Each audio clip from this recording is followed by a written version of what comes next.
다음 종목은요. 네, 분위기 좀 바꿔서 바이오 쪽 문의 보겠습니다. 지금 유튜브에 명훈님께서 셀트리온 궁금하다고 남겨주셨어요. 매수 가격 18만 7천 원에 30%입니다. 진단 부탁드립니다. 이렇게 남겨주셨습니다. 18만 원대 사셨으면 아마 지난 연말에 들어가셨거나 혹은 그 전에 갖고 계셔서 계속 보유를 하고 있는 중이 아닐까 싶은데요. 새해에는 살짝 눌려 있습니다. 최명훈 전문가님, 사실 셀트리온은 대장주잖아요? 대장주가 끝났습니다. 대장이 지금은 2018년까지 주가가 10년 동안, 11년 동안 200배가 올랐거든요.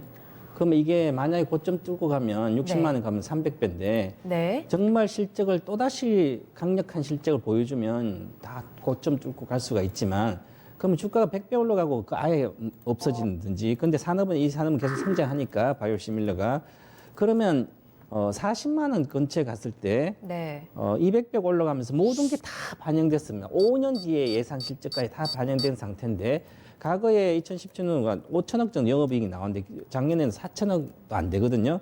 그럼 5천억 영업이익이 다시 보여줘야 되는데 그걸 보여주고 이 시가총액을 이제 대변을 하려면 결국은 몇 년 뒤에 3년 뒤에 예상 실적을 보더라도 지금 22조 8천억 정도 시가총액 하거든요. 네. 그러면 예상 실적을 증권사 예상 실적을 보면 이 내년 예상 실적 한 7천억이에요. 6천억대. 그러면 지금 30배 정도를 영업이익에서 반영이 되고 있고 내년에 순이익이 한 5천억 정도 이렇게 나오더라도 거의 40배 이상을 반영되거든요. 그래서 그게 되면 과거에는 막 100배까지 갔어요. 이게 50조 가면서. 그랬는데 그것은 정말 그때 강력하게 분위기 휩서 모멘텀을 갔기 때문에 지금은 적정 주가로 가는 거예요. 그래서 30배는 적정 주가 하더라도 이 주식이 지금은 가야 할 영역이 아니고요. 그래서 주식을 이제 대다수 하신 분들이 제가 이제 실적 30만 대 계속 팔고 15만 정도 오면 18만 이하 오면 사도 되지만 그래도 지금은 차트를 이렇게 보시면 차트가 중요한 건 아니지만 장기 투자에는 그건 차트로 보면 시간과 가격 조정을 알 수가 있어요. 네. 그러면 30년 계속 이렇게 빠져 있잖아요. 그죠? 빠져 있어서 지금 그 전주 고점 왔지만 박스권에 이게 보면 올해도 주가가 이게 힘을 못 쓸 걸로 보이는데 네. 올해도 그러면 21만 원 정도에서 17만 사이에 왔다 갔다 하는 거예요. 그럼 내가 18만 대 사서는 수익률이 10%밖에 안 되거든요. 그럼 이것을 사가지고 갖고 정말 장기적으로 갖고 내가 100% 정도 수익이 날 것 같으면 1, 2, 3년 동안 기다릴 수 있었는데 그러면 내년부터는 실적이 나오려면 주가가 가려면 올해 2분기부터 최소한 이익이 확실한 걸 보여줘야 돼요. 그걸 보여주지 않으면 큰 손으로 들어가지 않거든요. 그래서 소외가 2년 동안 올해까지는 큰 실세가 안 날 거 보이고 그래서 내년 정도에 시세 나기 때문에 굳이 지금부터 들어갈 수 있을 필요가 없지 않나 이렇게 보고요. 예. 주봉 차트도 보면 매물대가 상당히 많습니다. 19만 원부터 여기 많죠. 그런데 거래가 적습니다. 거래가 거의 적은 상태고 거래가 안 실려 있죠 여기에. 그리고 오히려 꺾이고 있습니다 이게. 가일 거 뭐 꺾이고 뭐 이거 소외가 당분간 이어진다는 거예요.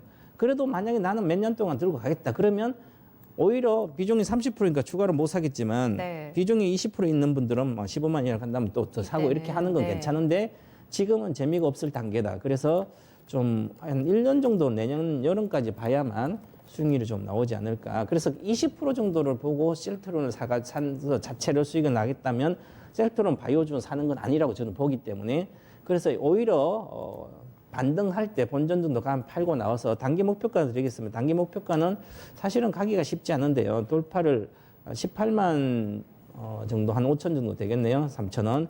단기에는 18만 3천 원 드리겠고요. 길게 보더라도 한 19만 3천 원 정도가 됩니다. 그러면 본전 정도에 나오셔서 다른 주식을 가고요. 아버지도 이번 달에도 못 갈 걸로 보여요. 그래서 오히려 셀트론 이번 달에 꺾이고 있기 때문에 오히려 내려갈 가능성이 있다. 그래서 17만 정도도 붕괴되지 않을까 이렇게 보는데요. 그러면 수급을 보겠습니다. 수급을 보면 기관이 계속 샀다가 기관 오히려 팔고 있습니다. 외국인 관심이 없습니다. 지금 오른쪽 하단에 보시면 그러면 이 주식은 22조짜리인데 외국인이나 기관이 사지 않으면 주가가 올라갈 수 있는 근거가 없는 거죠. 그죠? 그 다음에 이렇게 해서 컨센서스 이렇게 보시면 실적이 다 나옵니다. HTS 다 나와요. 확인하시면 되는데 영업이익이 2017년도 5,078억이 나왔어요. 그럼 올해 그 정도를 돌파할지를 뭐 5,700억 예상하지만 2010년 예상 실적을 반드시 돌파를 해야만 주가가 수세를 갈 수 있거든요. 그런데 그것을 꼭 확인하는데 아직은 확인이 안 되고 있어요. 그래서 1분기 실적 나오고 5월달 나오고 나서 그 이후에 4월, 5월 달 정도에 보고 사면 되지 않을까. 그래서 올 여름에 오히려 사는 게 낫지 않을까, 지금은. 그래서 장기적으로 투자하시더라도 지금 관심을 좀 제외시키기 낫다. 네. 물론 손실은 거 손절 안 하고 있다가 본전 파시든지 아니면 장기 투자를 권해드리겠습니다. 내년까지. 그렇게 되면 23만 5천 원 돌파해서 가지 않을까 이렇게 보여집니다. 네. 2017년에 5천억 원대의 실적을 넘어설 수 있느냐가 관건입니다. 결국은 단기간에 일단 정리하고 다시 보자는 전략이었는데요. 18만 3천 원에서 19만 원 사이권에서는 정리하는 전략 고민해 보시길 바랍니다. 셀트리온이었어요.